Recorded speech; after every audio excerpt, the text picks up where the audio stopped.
Boss fights, by their very nature, are typically designed to challenge the player. They're usually put at the end of levels as a test on what you've learned.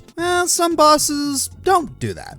Rather than challenge us, some bosses can serve as a breather from what came before them. This isn't always a bad thing, though in some cases, they go too far and make you go, wait, that was supposed to be a boss fight? Instead of feeling triumphant, you feel like you wasted your time. Especially if losing to the boss is far more difficult than winning. Before we begin, let's hear the rules. First off, no automatic win or one-hit kill bosses. They have to have some way of inflicting damage or otherwise causing you to get a game over. Secondly, these cannot be the first required boss fight you face. If they have some way of fighting them later, they're okay. So how we're going to be ranking these is a bit intricate. Context is a big factor here. How easy is the boss compared to what came before and after it? How easy is the boss compared to the overall difficulty of the game? And most importantly, how hard is it to lose to these guys? How much do you have to go out of your way to get that game over? With all this on the table, let's dive in. These are the top 10 easiest bosses that you can still lose to.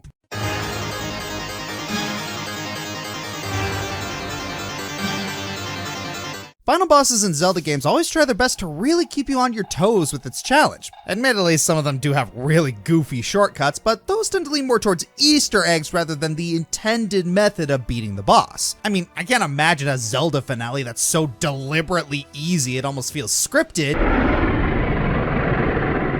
That has the fanciest punching bag I've ever seen.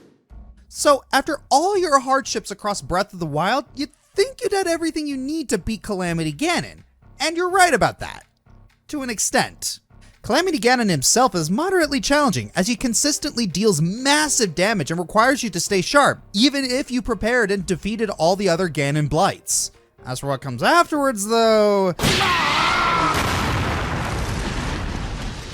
Anyone else feel like we overtrained for this? Fighting Dark Beast Ganon, you're supposed to shoot his glowing weak points while riding your horse and end it with an updraft finishing blow. Sounds pretty sick in concept. But here's the kicker. Ganon only has one attack. One. He fires a giant laser in front of him, and that's it.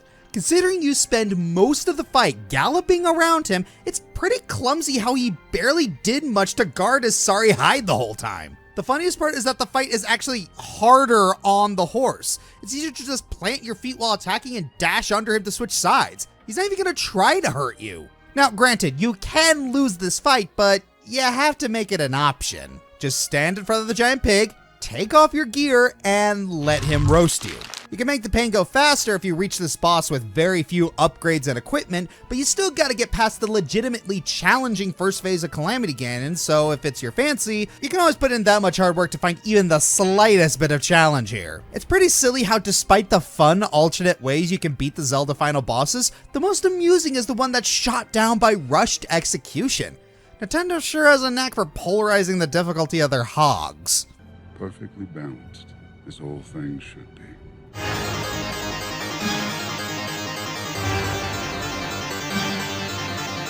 Mario 64 was made in one of Nintendo's biggest eras of experimentation. While Mario himself has complex controls, a lot of things you see in the game tend to be simpler in concept and execution. The case applies to bosses as well. Most of them don't require the sharpest of skills to beat, but sometimes it's fun to mess around with them and see what you can get. King Babam is no stranger to this case. While he usually is the first boss people face, he doesn't have to always be the first boss. He still qualifies for this list because you can easily skip him if you want, but come on, no one ever does that because getting his star requires a faint effort by going behind him and tossing him thrice. Does the boss himself have any danger? Well, it depends. King Babam can grab you and toss you out of the ring, which is a nuisance, but rarely does it ever hurt you. The only way you can really take damage is if he tosses you down far enough, which can be a happenstance if you're too close to the edge when he grabs you. More than likely though, you're not gonna die from it, especially since you got plenty of recovery options to pick from down below. You can definitely still die, of course, just take enough damage before you enter the fight and guide the king to toss you into your untimely demise. Still, compared to how easy it is to take damage from other bosses in the game, regardless of the difficulty, having to try this much to even stand a chance at losing is kinda funny, deliberate or not. Makes you wonder if Chain Chomp is the real boss here.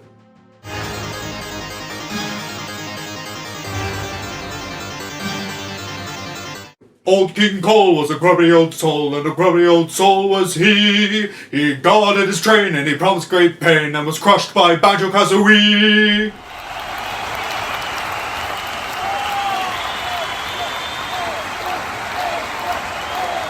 Undeniably, this aggressive mountain of coal is the easiest boss in Banjo-Tooie, since really, it doesn't take much to blow him to pieces. Stand on a platform and shoot him with ice or grenade eggs until he completely falls apart.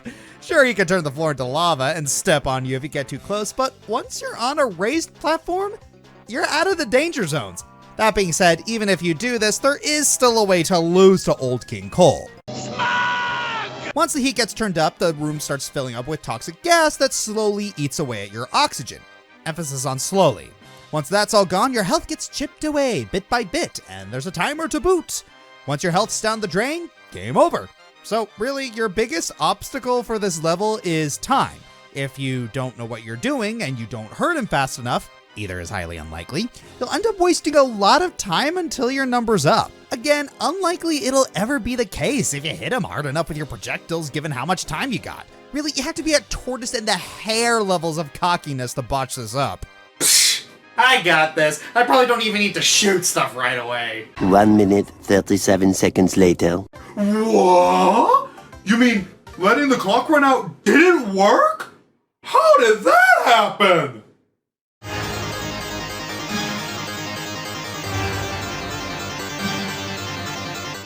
Okay, so it looks like the next entry is... Sorry, I think I got a toad in my throat. The Mega Man series is one of the original platformers and a legendary series in its own right. But, as you'd expect, a franchise that started in the NES era is going to have some really hard bosses, which wouldn't make sense for this list.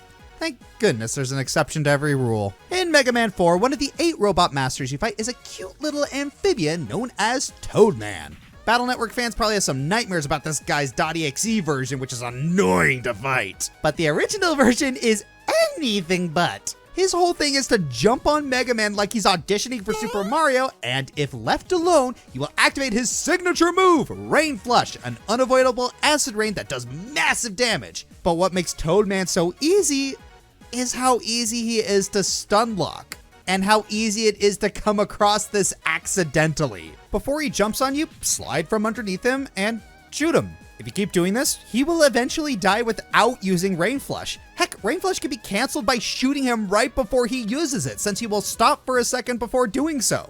Without Rain Flush, Toadman is a washout. Due to this exploit, Toadman is considered the easiest boss in the series. Granted, it's possible to get careless here.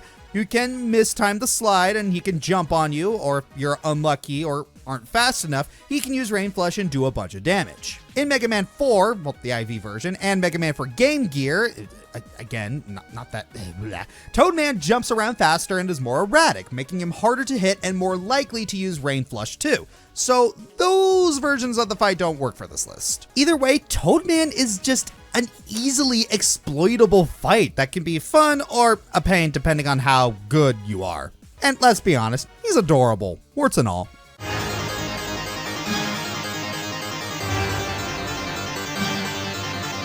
Need a place to train and bulk up in between worlds in the Kingdom Hearts universe? No better place to test your strength than this game's Hercules tribute, the Olympus Coliseum. It's an entirely optional world, but it appears so much in the games that it's become a staple for the series. Later on, you can compete in multiple tournaments at the Coliseum, including the Hercules and Hades Cups. And yet, hilariously, Hades isn't the final boss of his own tournament. No, the final brawl in the Hades Cup is one of these geniuses. Guys, Olympus would be that way. Specifically, the Rock Titan. After a grueling gauntlet of challenges, it all leads up to the easiest boss in the entire franchise. His attacks are ridiculously, agonizingly slow, and beating him is so freaking easy. Just lock onto any part of him, wail into him, and when he falls over, lock onto his head and tear into him some more.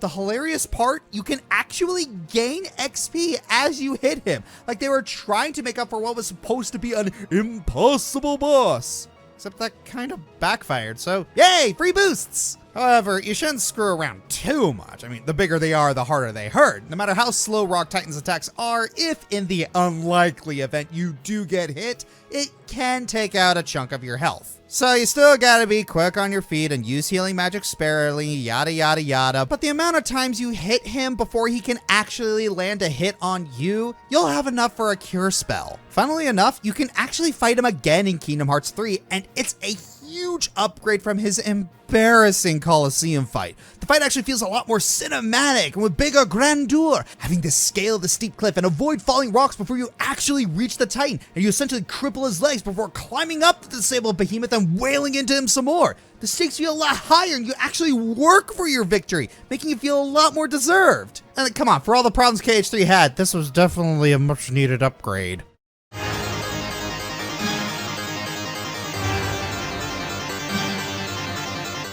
You know what? I think I could go for some candy right now. Never mind. While the Yoshi series tends to be a bit easier than other famous platformers like Mega Man and Ninja Gaiden, that doesn't mean they're completely easy. Anyone who still has recurring nightmares due to the Poochie levels knows what I mean. But as with every series, there's an exception to the 90s platformer rule. In Yoshi's story, if you're able to go to the cloud cruising level in page 3, at the end of it you will find a weird cloud ball known as Cloud and Candy, a boss you defeat by licking her. She's a giant ball of cotton candy. It's like knowing how many licks it takes to get to the center of a Tootsie Pop. Anyways, as you're imagining, you need to lick the candy cloud with Yoshi's tongue. As you do, she gets smaller until she dissipates. As she gets smaller, she bounces around the screen faster, making her harder to hit, but with how long Yoshi's tongue is, she will most likely bounce into it eventually. What makes this battle so non-threatening isn't just the easy way to kill her, it's also the fact that whenever you damage her, you gain health back. So even if she does hit you, you heal super easily. And yes, she can damage you, which is why she is on the list and how she can beat you overall. The only way I see that happening though is you getting super unlucky with the latter half of the fight and you getting hit when she's faster. Still super unlikely, and given how unlikely that is and how she will go down after only a few licks, she still holds the title as one of the easiest bosses in gaming.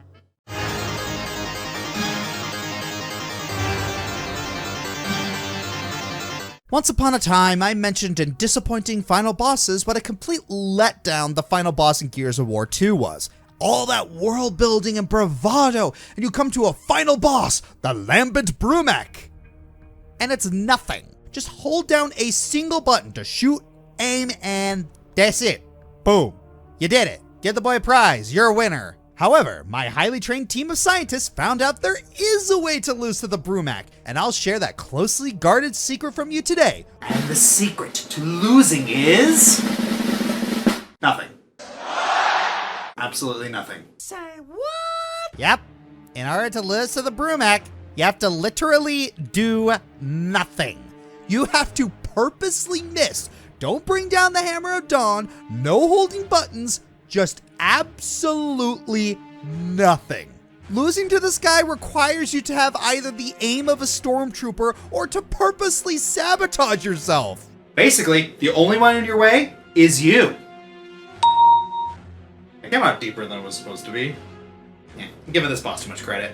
Joking aside, it really says a lot when the strategy to destroy a boss is so easy you'd have to be your own worst enemy to botch it up. That's what happens when you sacrifice strategy for aesthetics. Still, if you're the kind who really doesn't like losing, I won't even try to mess this up on purpose. It's literally the last boss, at least pretend to be determined.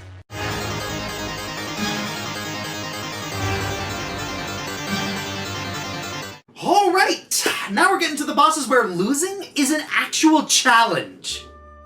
Venturing through a series like Pikmin, you probably don't expect to find many creatures that are not actively trying to eat your little army of carrots. Though, as it turns out, there are some that don't appear hostile towards you or your Pikmin. That's not to say they're totally harmless, of course, since there are some that can damage your squad, regardless of how unconventional it may be. On that note, the giant bread bug. Arguably the easiest boss in the whole series, the head honcho of the bread bugs lurks at the bottom of Glutton's kitchen. Like its smaller brethren, all it does is find food and carcasses to drag into its den. It's a bit tricky to damage normally, so the most efficient way you can defeat it is by playing tug of war with it and hitting its head onto the research pod a couple times. So the lack of challenge surrounding this boss speaks for itself. It's clearly meant to be a more laid-back puzzle boss than a regular action-focused one, yet still, if you take some very precarious steps, it is possible to lose to this boss. The bread bugs can kill your Pikmin if you fail the tug of war. Without enough Pikmin to pull the items, the bread bugs can drag them straight down into their dens. The same applies to the giant bread bug, especially since it's a bigger and faster version of the normal ones. Now, granted, this floor is filled with electrical hazards for you to just send your Pikmin and captains down to their deaths. But what if your captains are immune to electricity and you bring a team of all yellow Pikmin? The only way you can lose on this floor then is through the bread bugs. So question, are there enough resources available to get a game over in this situation? I'm afraid we need to use math. You got 3 pieces of treasure and 8 potential carcasses you can play around with. Adding on, the treasures hoarded by the bread bugs respawn immediately after they die, so you can further add the kills done by the 2 smaller bread bugs into the mix. If we calculate how much manpower it takes to carry each item on the floor and cut it down to the maximum amount it takes for the bread bugs to win, yeah, that is how much Pikmin you can sacrifice to this harmless boss. I think we can put our differences behind us. For science, you monster. While it definitely takes a vicious amount of effort to lose to the giant bread bug, there's enough resources for you to utilize in making sure the boss can beat you in its own game. Still, if you could get a medal for the most convoluted Pikmin extinction in the whole series, losing 100 Pikmins to this friendly old scavenger might just be the challenge worthy of that award.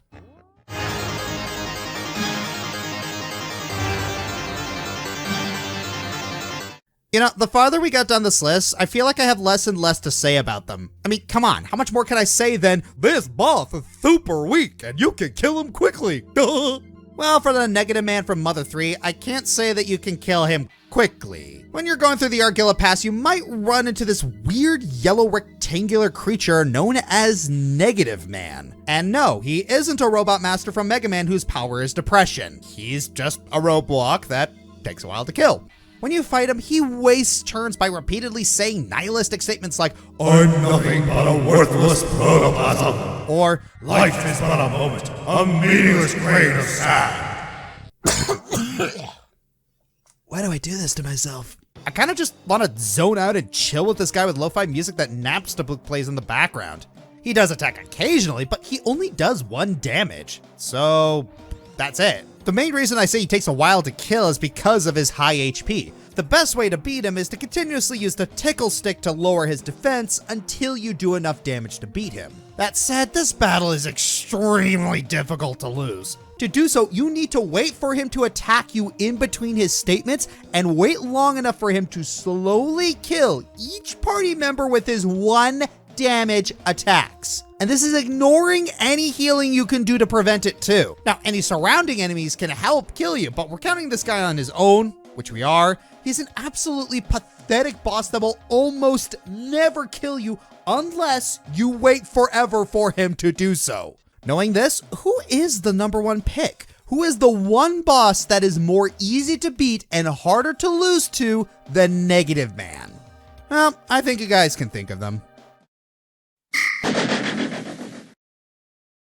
Chloe Walsh, No More Heroes 2. For someone with flashy supernatural attacks, she barely does any damage to compensate. Faulkner, Pokemon Gen 2. He can be scary to a Chikorita trainer, but there's also that cave where you can catch all the Geodude you want beforehand. Xander, Fire Emblem Fates Birthright. It's actually more challenging to keep him alive if you feel like fighting his retainers. Robot Sandy, SpongeBob Battle for Bikini Bottom. They blatantly point out where you've got to hit her, and it's super easy. She can still hurt you with her own attacks.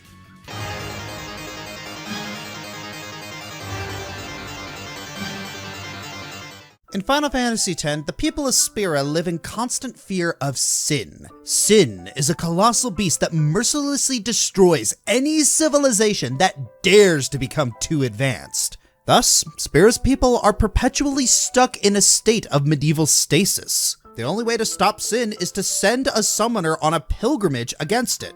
Note that I said stop and not defeat.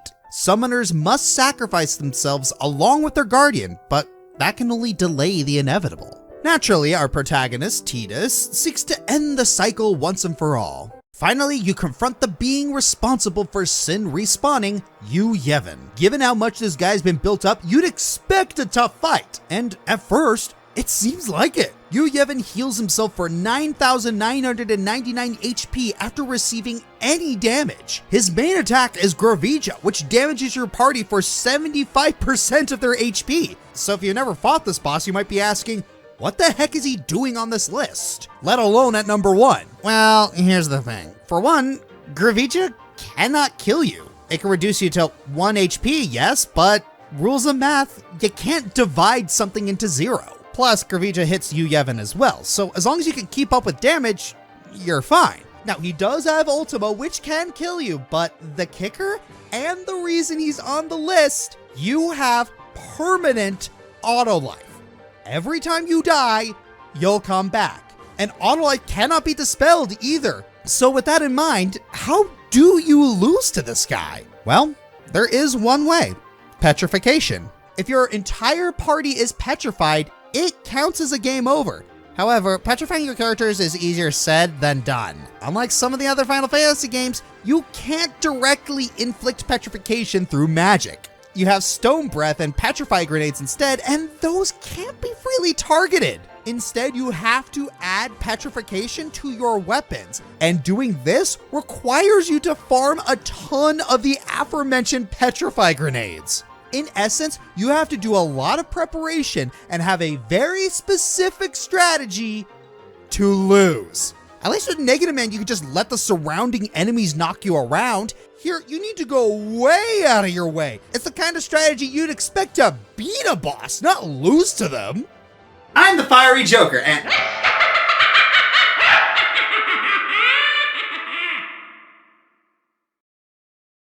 that time of year again.